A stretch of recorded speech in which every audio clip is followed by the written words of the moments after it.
നമ്മുടെ വൺ പീസിൽ entire world really fear ചെയ്യുന്ന ഒരു പൈററ്റ് ക്രൂ ആണ് നമ്മുടെ ബ്ലാക്ക് ബീഡ് പൈററ്റ്സ് എന്ന്. അപ്പം ഇത് നമ്മൾ സംസാരിക്കാൻ പോകുന്നത് നമ്മുടെ ബ്ലാക്ക് ബീഡ് പൈററ്റ്സിൻ്റെ എല്ലാ മെമ്പേഴ്സിനെ കുറിച്ച് നമ്മൾ ഫുള്ളായിട്ട് അങ്ങ് എക്സ്പ്ലെയിൻ ചെയ്ത് തരാൻ വേണ്ടി പോവാണ്. അപ്പം ഇത് ഒരു മൊത്തം നിങ്ങളത് കാണാൻ വേണ്ടി ശ്രമിക്കുക. നല്ല യൂസ്ഫുൾ ആകുന്ന വീഡിയോയാണ് നമ്മുടെ ബ്ലാക്ക് ബീഡ് ക്രൂസിനെ കുറിച്ചും ഇനിയുള്ള മറ്റ് ക്രൂസിനെ കുറിച്ചും വീഡിയോസ് നമ്മൾ വരുന്നതായിരിക്കും. സോ മാക്സിമം ചാനൽ സബ്സ്ക്രൈബ് ചെയ്യുക, ബെല്ലിംഗ് ക്ലിക്ക് ഓൾ ആക്കുക, അതും കണ്ട് സപ്പോർട്ട് ചെയ്യുക. ഓക്കെ, അപ്പം ആദ്യമേ തന്നെ നമുക്ക് നമ്മുടെ ആദ്യത്തെ ആളെ നോക്കാം. Number 10 Jesus burgers. Jesus burgers തന്നെ നമ്മുടെ ബ്ലാക്ക് ബീഡിൻ്റെ ക്രൂവിലെ ഫസ്റ്റ് മേറ്റ് ആണ് എന്ന് കരുതപ്പെടുന്ന വ്യക്തിയാണ്. ജീസസ് ബർഗേഴ്സ് റിയലി നമ്മുടെ റിക്കി നോമി എന്ന് പറയപ്പെടുന്ന ഒരു ഡേൾ ഫ്രൂട്ട് റിയലി കൺസ്യൂം ചെയ്തിട്ടുള്ള വ്യക്തിയാണ്. ഈ ഒരു പാരമേഷ്യ ടൈപ്പായ ഡേൾ ഫ്രൂട്ടാണ്. അതുപോലെ തന്നെ നമ്മുടെ burgers really super inhuman strength ലഭിക്കുകയാണ് ഉണ്ടാകുന്നത്.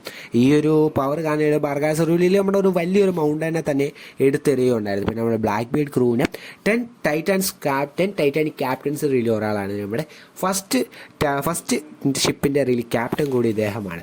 പിന്നെ നമുക്ക് പിന്നെ പ്രത്യേകിച്ച് നമ്മുടെ ബർഗേഴ്സിനെ കുറിച്ച് നമ്മൾ വലിയ കാര്യമായിട്ടൊന്നും അറിയത്തില്ല. എന്നാലും പുള്ളിയുടെ ആ ഒരു സൂപ്പർ ഇൻഹ്യൂമൻ സ്ട്രെങ്ത് കാരണം അതായത് വളരെയധികം പവർഫുൾ ആക്കുന്നുണ്ട് നമുക്ക് പറയാൻ സാധിക്കും. എങ്ങനെയാണ് ഇദ്ദേഹം റിയലി നമ്മുടെ ബ്ലാക്ക് ബീഡ് ക്രൂവിൽ ജോയിൻ ചെയ്തതെന്നോ പിന്നെ പുള്ളിക്കാരൻ എങ്ങനെയാണ് പുള്ളിക്കാരൻ പാസ്റ്റ് ഏതൊക്കെ ആയിരുന്നു എന്നൊന്നും ഇതായിട്ട് റിവീൽ ആയിട്ടില്ല. അപ്പം ഇനി അടുത്തായിട്ട് പറയാൻ വേണ്ടി പോകുന്നത് number 9 Shiryu of the rain. സുക്കി നോമി എന്ന ഒരു പാരമേഷ്യ ടൈപ്പ് ഡേൾ ഫ്രൂട്ടാണ് നമ്മൾ ഷിര്യു കൺസ്യൂം ചെയ്തിരിക്കുന്നത്. ഈ ഒരു ഡേൾ ഫ്രൂട്ട് യൂസർ റിയലി ഒരു ഇൻവിസിബിൾ ആയിട്ടുള്ള ഒരു പവറാണ് കൂടെയാണ് കൊടുക്കുന്നത്. ഈ ഒരു ഡേൾ ഫ്രൂട്ട് പവർ കാരണം ഷിര്യു റിയലി എനിമീസിനെതിരെ ഒരു വലിയ അഡ്വാൻറ്റേജ് തന്നെ ലഭിക്കുകയാണ് ഉണ്ടായിരുന്നത്. അത് മാത്രമല്ല പുള്ളി വളരെ നല്ലൊരു സോട്ട്സ് ഉപയോഗിക്കാനുള്ള നല്ലൊരു സ്കില്ല് ഇതിൽ പുള്ളിക്കാൻ ഉണ്ട്. അതുകൊണ്ട് തന്നെ പുള്ളി ഷിര്യു റിയലി നമ്മുടെ ക്രൂവിലെ സെക്കൻഡ് സ്ട്രോങ്ങസ്റ്റ് മെമ്പർ ആണ് എന്ന് മാറുകയും കൂടെ ചെയ്യുന്നുണ്ട്. ഷിര്യു നേരത്തെ റിയലി നമ്മുടെ ഇമ്പിൾ ഡൗണിലെ ഹെഡ് ഓഫ് ദി ജയിലർ കൂടിയായിരുന്നു. പക്ഷേ പുള്ളിയുടെ ആ ഒരു വയലൻസ് മൂലം നമ്മുടെ ലെവൽ 6 പ്രിസണേഴ്സിൻ്റെ കൂടി പുള്ളിക്കാൻ അടയ്ക്കപ്പെടുമായിരുന്നു. എന്നാലും നമ്മുടെ ബ്ലാക്ക് ബീഡ് റിയലി ഇമ്പിൾ ഡൗണിൽ റിയലി ആക്രമിച്ചപ്പോൾ ബ്ലാക്ക് ബീഡിനെ റിയലി ക്രൂവിനെ റിയലി ബോസിൽ നിന്ന് രക്ഷിച്ചിട്ടും അവരുടെ ക്രൂവിൽ റിയലി ജോയിൻ ചെയ്യാൻ വരെ ഉണ്ടാകുമായിരുന്നു റിയലി നമ്മൾ ഇമ്പിൾ ഡൗൺ ഇൻസൈഡിൽ സംഭവിച്ചത്. നമ്മൾ പിന്നെ അത് കണ്ടായിരുന്നു. ഈ സൂര്യയുടെ കയ്യിൽ റിയലി അവൻ്റെ ആ ഒരു സോഡ് ലഭിച്ചപ്പോൾ തന്നെ കുറേയധികം ഗാർഡ്സിനില്ല അപ്പം തന്നെ കൊന്നുകളയുണ്ട്. അത് മാത്രമല്ല വൺ പീസിലെ ഏറ്റവും വലിയ നരകം എന്നറിയപ്പെടുന്ന രീതിയിൽ നമ്മുടെ ഇമ്പിൾ ഡൗണിലെ ജയിലറായതുകൊണ്ട് പുള്ളി ആയതുകൊണ്ട് തന്നെ പുള്ളി എത്രമാത്രം പവർഫുൾ ആണ് നമുക്ക് പറയാൻ വേണ്ടി സാധിക്കും. അതനുസരിച്ച് പുള്ളി ക്രൂവലായുള്ള വ്യക്തി കൂടെയായിരുന്നു നമുക്ക് മനസ്സിലാക്കാം. പിന്നെ ഒരു കാര്യമുള്ള രീതിയിലും ബ്ലാക്ക് ബീഡ് ക്രൂവിൻ്റെ 10 ടൈറ്റാനിക് ക്യാപ്റ്റൻ്റെ സെക്കൻഡ് ഷിപ്പിൻ്റെ ക്യാപ്റ്റനാണ് രീതി നമ്മുടെ ഷിര്യു. നമ്പർ 8 വാനാഗർ റിയലി നമ്മുടെ വാപ്പു നോമി എന്ന് പറയുന്ന ഡേൾ ഫ്രൂട്ട് കൺസ്യൂം ചെയ്തിട്ടുള്ള വ്യക്തിയാണ് റിയലി. അതൊരു പാരമേഷ്യ ടൈപ്പ് ഡേൾ ഫ്രൂട്ടാണ്. ഈ ഒരു ഡേൾ ഫ്രൂട്ട് റിയലി യൂസറിനെ റിയലി ടെലിപ്പോർട്ട് ചെയ്യാനാണ് റിയലി സഹായിക്കുകയും ചെയ്യുന്നത്. സ്വന്തമായും മറ്റുള്ള റിയലി ഓരോ സ്ഥലത്തേക്ക് റിയലി ടെലിപ്പോർട്ട് ചെയ്യാൻ ഈ യൂസറിന് സാധിക്കുന്നുണ്ട്. അത് മാത്രമല്ല പുള്ളിയുടെ ക്രൂവെ റിയലി ഒരു സ്നൈപ്പർ കൂടിയാണ് റിയലി നമ്മുടെ വാൻ ആഗർ എന്ന് പറഞ്ഞാൽ. അത് കാരണം തന്നെ നമ്മുടെ മൂവിങ് ഒബ്ജക്ട്സിനൊക്കെ വളരെയധികം എളുപ്പത്തിൽ പുള്ളിക്കാൻ ടാർഗറ്റ് ചെയ്ത് വീഴ്ത്തുകയുണ്ടായിരുന്നു. ഈ ഒരു ഫ്രൂട്ടിൻ്റെ കാരണം തന്നെ നമ്മൾ ബ്ലാക്ക് ബീഡ് ക്രൂവിനെ റിയലി ക്വിക്കായിട്ടുള്ള ഒരു സ്ഥലത്ത് നിന്ന് മറ്റൊരു സൈഡിലേക്ക് റിയലി ടെലിപ്പോർട്ട് ചെയ്ത് മാറ്റാനും പിന്നെ നമ്മുടെ ആ ഒരു എനിമീസിൻ്റെ ഷിപ്പിനെ റിയലി ബ്ലാക്ക് ബീഡ് ക്രൂവിൻ്റെ അടുത്തേക്ക് തന്നെ കൊണ്ടുവരാനും തന്നെ സാധിക്കുന്നുണ്ട്. അതാണ് നമ്മുടെ ബ്ലാക്ക് ബീഡ് ക്രൂവിൻ്റെ ഒരു അഡ്വാൻറ്റേജ് ആണ് ഈ ഒരു യൂസർ നമ്മുടെ ഈ ക്രൂവിലുള്ളതുകൊണ്ട്. പുള്ളി ക്രൂവിൻ്റെ റിയലി സ്നൈപ്പർ ആയത് അത് മാത്രമല്ല നമ്മുടെ ആ ക്രൂവിൻ്റെ റിയലി ആ 3rd ഷിപ്പിൻ്റെ ക്യാപ്റ്റൻ കൂടിയാണ്. ഓഗറിൻ്റെ പാസ്റ്റും ഒന്നും നമുക്കിതുവരെയായിട്ട് അറിയില്ല. എങ്ങനെയാണ് പുള്ളിക്കാരൻ ക്രൂവിൽ ചെയ്തതൊന്നും നമുക്കിതായിട്ട് റിവീൽ ആയിട്ടില്ല. അപ്പം അടുത്തായിട്ട് നമ്പർ 7 ദ കൊറപ്റ്റ് കിങ് അവാലോ പിസാറോയെ കുറിച്ച് നമുക്ക് പ്രത്യേകിച്ച് ഒന്നും അറിയത്തില്ല. എന്നാലും പുള്ളി റിയലി നമ്മുടെ ഇമ്പിൾ ടൗൺ 11-6 റിയലി ഒരു പ്രിസണർ കൂടിയാണ് എന്ന് മാത്രമേ നമുക്കറിയത്തുള്ളൂ. അപ്പം പുള്ളി അത്രമാത്രം പവർഫുൾ ആണ് എന്ന് നമുക്ക് പറയാൻ സാധിക്കും.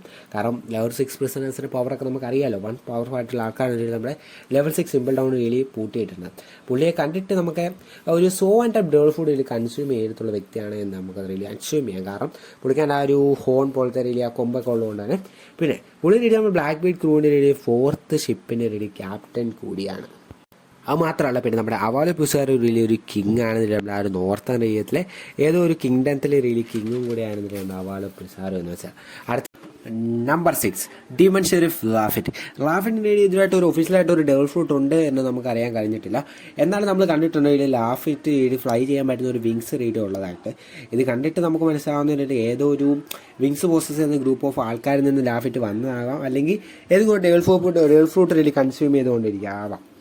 പിന്നെ ലാഫിനെ കാണുമ്പോൾ ഒരു സിമ്പിളായ ഒരു വ്യക്തിയായിട്ട് നമുക്ക് ചിലപ്പോൾ തോന്നാം, but Laffitte is one of powerful വ്യക്തിയാണ് really. കാരണം അല്ലെങ്കിൽ ലാഫിനെ റേഡിയോ ഒരു ഹിപ്നോട്ടൈസ് ചെയ്യാനുള്ള ഒരു പവർ കൂടിയുണ്ട്.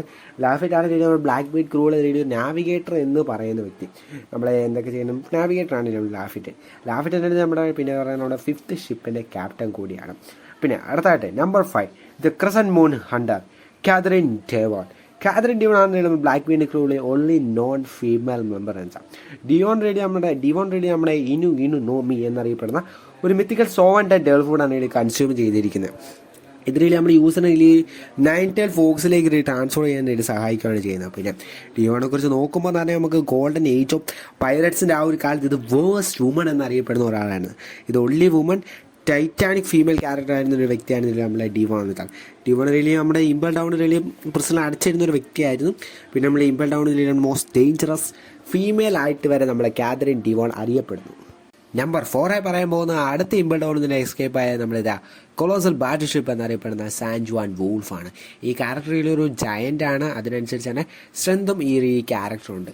നമ്മുടെ സീരീസിൽ ആദ്യമായിട്ട് ഡേൾ ഫുഡ് പൊസസ് ചെയ്യുന്ന ഒരു ജയൻ്റ് ആണ് റിയലി നമ്മുടെ സാൻ ജുവാൻ വൂൾഫ് എന്ന് വെച്ചാൽ ഡെക്ക നോമി എന്നറിയപ്പെടുന്ന ഒരു പാരമീഷ്യ ടൈപ്പ് ഒരു ഡേൾ ഫുഡാണ് റിയലി നമ്മുടെ San Juan wolf really possess ചെയ്യുന്നത്. അപ്പോൾ സാധാരണക്കാരായിട്ട് ജയൻറ്റിൽ നിന്നും വളരെയധികം സ്ട്രെങ്തും പവർഫുള്ളായിട്ട് കൂട്ടി ഒരു ജയൻ്റാക്കി മാറ്റാൻ വേണ്ടി നമ്മൾ ഈ ഒരു ഡേൾ ഫുഡിൻ്റെ എബിലിറ്റി കൊണ്ട് സാധിക്കുമായിരുന്നു.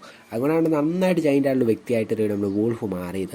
ബ്ലാക്ക് ബീഡ് ക്രൂവിൽ നിന്ന് ഒരു ടൈറ്റൻ ഷിപ്പിൽ നിന്ന് ക്യാപ്റ്റൻ കൂടിയാണ്. എന്നാലും ഈ ജയൻ്റ് എങ്ങനെയാണ് നമ്മളെ ഷിപ്പിൽ ഫിറ്റ് ആവുന്നതെന്ന് നമുക്ക് ഇതായിട്ട് നടത്തില്ല, എന്നാലും പവർഫുള്ളാണ്, റിയലി ജയൻ്റ് ആണല്ലോ. പിന്നെ നമ്പർ 3 വാസ്കോ ഷോട്ടിനെ കുറിച്ച് നമുക്ക് കുറച്ചേ കാര്യങ്ങൾ റിയലി നമുക്ക് അറിയത്തുള്ളൂ. നമുക്ക് അറിയുന്നത് എന്താ വെച്ചാൽ റിയലി കുറേ അധികം കുടിക്കും. പിന്നെ റിയലി നമ്മൾ ഇമ്പൽ ഡൗൺ ലെവൽ 6 എസ്കേപ്പ് ചെയ്ത് നമ്മുടെ ജോയിൻ ചെയ്ത വ്യക്തിയാണ്. അപ്പം കുറേ എക്സ്പെക്ട് ചെയ്യാൻ വേണ്ടി സാധിക്കും നമുക്ക് വാസ്കോ ഷോട്ടിൽ നിന്ന്. കുറേ പുള്ളി കുറേ കുടിക്കുന്നതുകൊണ്ട് ഇതിൽ നമുക്കൊരു ഇൻക്രെഡിബിൾ ആയിട്ട് കുറേ കാര്യങ്ങൾ എക്സ്പെക്ട് ചെയ്ത് കാണാൻ വേണ്ടി സാധിക്കും. നമുക്കറിയാലോ നമ്മുടെ റിയലി ഡ്രങ്കൺ ചെയ്തിട്ടുള്ള വ്യക്തികളൊക്കെ നമ്മുടെ റിയലി വൺ പീസ് വളരെ പവർഫുള്ളായിട്ട് മാറിയിട്ടുള്ള ആക്ട് ചെയ്ത വ്യക്തികളൊക്കെ കുറേ പേരുണ്ട്. അതുകൊണ്ട് നമുക്ക് കുറച്ചേ കാര്യങ്ങൾ റിയലി ഉള്ള എക്സ്പെക്റ്റേഷൻ മാത്രമാണ് ഇതുകൊണ്ട് നമുക്ക് സാധിക്കുള്ളൂ നമ്മളെ വാസ്കോ ഷോട്ടിൻ്റെ കേസിൽ. ഇനി number 2 the dead god at Tokyo മെഷിക്ക് നോമി എന്നറിയപ്പെടുന്ന ഡേൾ ഫുഡാണ് റിയലി കൺസ്യൂം ചെയ്തിരിക്കുന്നത്. ഇതൊരു പാരമീഷ്യ ടൈപ്പ് ഡേൾ ഫുഡാണ്. ഈ ഒരു ഫുഡ് കാരണം നമ്മുടെ യൂസിനെ മറ്റുള്ള സർട്ടൈൻ ഡിസീസുകൾ മൂലം ആൾക്കാരെ ഇൻഫെക്റ്റ് ചെയ്യാനാണ് സാധിക്കുന്നത്. അത് മാത്രമല്ല ഇത് നന്നായി പുള്ളിക്ക് റിയലി മാച്ച് ആവുന്ന കൂടിയുണ്ട്. കാരണം റിയലി നമുക്കറിയാം ഡോക്യു സ്വന്തമായിട്ടൊരു ഇൻഫെക്റ്റ് ചെയ്തൊരു വ്യക്തിയാണ് കുറേ രോഗങ്ങളൊക്കെ ആയിട്ട്.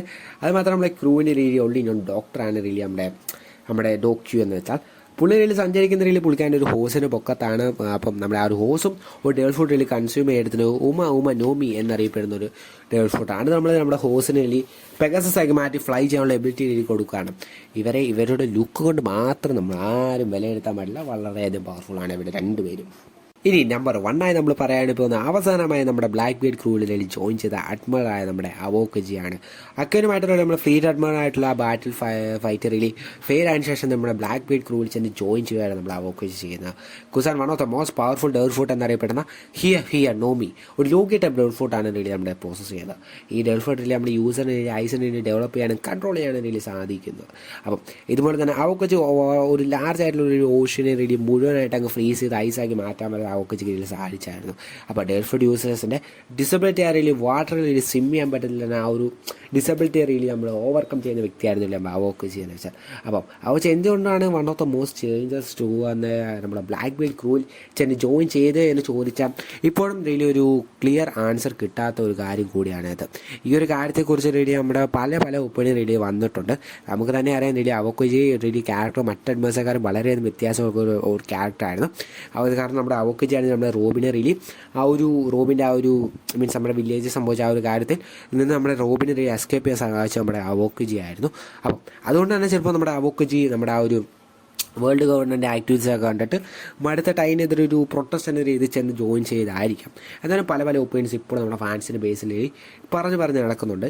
എന്നാലും ഇത് മാത്രം പവർഫുള്ളായിട്ട് ഒരു അഡ്മിറൽ കൂടി നമ്മുടെ ബ്ലാക്ക് ബീഡ് ക്രൂവിൽ ജോയിൻ ചെയ്തപ്പോൾ ആ ക്രൂയെ വളരെയധികം പവർഫുള്ളാക്കി മാറ്റുമായിരുന്നുണ്ടായിരുന്നു. അത് കാരണം റിയലി നമ്മൾ ബ്ലാക്ക് ബീഡ് ക്രൂസ് എല്ലാവരും പേടിച്ചാണ് ഇപ്പോൾ സമീപിക്കുന്നത്. അപ്പോൾ ഇനി ലാസ്റ്റ് ആൻഡ് ഫൈനലായിട്ട് നമ്മൾ പറയാൻ വേണ്ടി പോകുന്നത് വൺ ഓഫ് നമ്മുടെ ആ ഒരു ബ്ലാക്ക് ബീഡ് ക്രൂവിൻ്റെ ക്യാപ്റ്റനായ നമ്മുടെ ബ്ലാക്ക് ബീഡ് എന്നറിയപ്പെടുന്ന മാർഷൽ ഡി ടീച്ചാണ്. അപ്പം ബ്ലാക്ക് ബീഡിനെ കുറിച്ച് റീലി നോക്കുമ്പോൾ നമ്മുടെ black Bede really 2 devil fruit consume ചെയ്തിട്ടുണ്ട്. നമ്മുടെ യമി നോമി എന്നൊരു ലോഗിയ ടൈപ്പ് ഡേൾ ഫുഡാണ്. അതിൽ നമ്മുടെ ഡാർക്ക്നെസ് കൺട്രോൾ ചെയ്യാൻ വേണ്ടി സഹായിക്കുകയാണ് ചെയ്യുന്നത്. പിന്നെ അടുത്തായിട്ട് the most powerful paramecia type devil fruit എന്നറിയപ്പെടുന്നത് നമ്മുടെ ഗുർനോമിയാണ്. അതിനുള്ളിൽ നമ്മുടെ ലാർജ് എർത്തുകേക്സ് ഒക്കെ ക്രിയേറ്റ് ചെയ്യാൻ വേണ്ടി സഹായിക്കുകയാണ് ചെയ്യുന്നത്. നമുക്കറിയാൻ റീലി എങ്ങനെയാണ് നമ്മൾ ബ്ലാക്ക് ബീഡ് 2 ഡേൾ ഫുഡിൽ കൺസ്യൂം ചെയ്യുന്നത് നമുക്കറിയാം. അതുകൊണ്ട് തന്നെ നമ്മുടെ ബ്ലാക്ക് ബീഡിനെ ഇത് മോസ്റ്റ് പവർഫുൾ പവറായിട്ടാക്കി മാറ്റുന്നു. അതുകൊണ്ട് തന്നെ നമ്മൾ ബ്ലാക്ക് ബീഡിൻ്റെ ആ ഒരു ആക്റ്റീവ് സാധനം അത് എംബറായി മാറുകയാണ് ചെയ്യുന്നത്. യമി നോമി കാരണം റീലി നമ്മുടെ ബ്ലാക്ക് ബീഡിൽ ലാർജ് ഹൗസസിനൊക്കെ റീലി അബ്സോർബ് ചെയ്യാൻ വേണ്ടി സാധിച്ചായിരുന്നു. പിന്നെ ഗുർനോമി മൂലം നമ്മുടെ ലാർജ് എർത്ത് ഒക്കെ റീലി ക്രിയേറ്റ് ചെയ്യാൻ വേണ്ടി സാധിച്ചു. പിന്നെ നമ്മൾ റീസെൻ്റ് ആയിട്ടുള്ള എപ്പിസോഡ്സിലൊക്കെ നമുക്ക് ബ്ലാക്ക് ബീഡിൽ ഹാക്കിയൊക്കെ യൂസ് ചെയ്യുന്ന പോലെയൊക്കെ നമ്മൾ ചില സീക്വൻസ് ഒക്കെ കണ്ടായിരുന്നു. പിന്നെ ഗാർപ്പിനായിട്ടുള്ള ഫൈറ്റൊക്കെ വളരെയധികം ഇതായിരുന്നു നമ്മുടെ അവോക്കജിയുടെ കേസിലൊക്കെ നോക്കുമ്പോൾ. അപ്പം ഇത് രണ്ടും കൂടെ റീലി ഉപയോഗിക്കുക കഴിയുമ്പോൾ റീലി നമ്മുടെ ബ്ലാക്ക് ബീഡിനെ എതിർത്ത് നിൽക്കാൻ വളരെയധികം പാടാണ്. ഓക്കെ, അപ്പോൾ മച്ചന്മാരെ എല്ലാവർക്കും നമ്മുടെ ഈ ബ്ലാക്ക് ബീഡ് ക്രൂവിൻ്റെ വീഡിയോ ഇഷ്ടപ്പെട്ടെന്ന് വിചാരിക്കുന്നു. അടുത്ത വീഡിയോസൊക്കെ റീലി അഭിപ്രായങ്ങൾ കമൻറ്റ് ചെയ്യുക. അപ്പോൾ മച്ചന്മാരെ വീഡിയോസ് ലൈക്ക് ചെയ്യുക, ഷെയർ ചെയ്യുക, സബ്സ്ക്രൈബ് ചെയ്യുക, ബെല്ലിലേക്ക് ഓൾ ആക്കുക. അടുത്തൊരു വീഡിയോ ആയിട്ട് കാണുന്നവരെ ബൈ ഗൈസ്.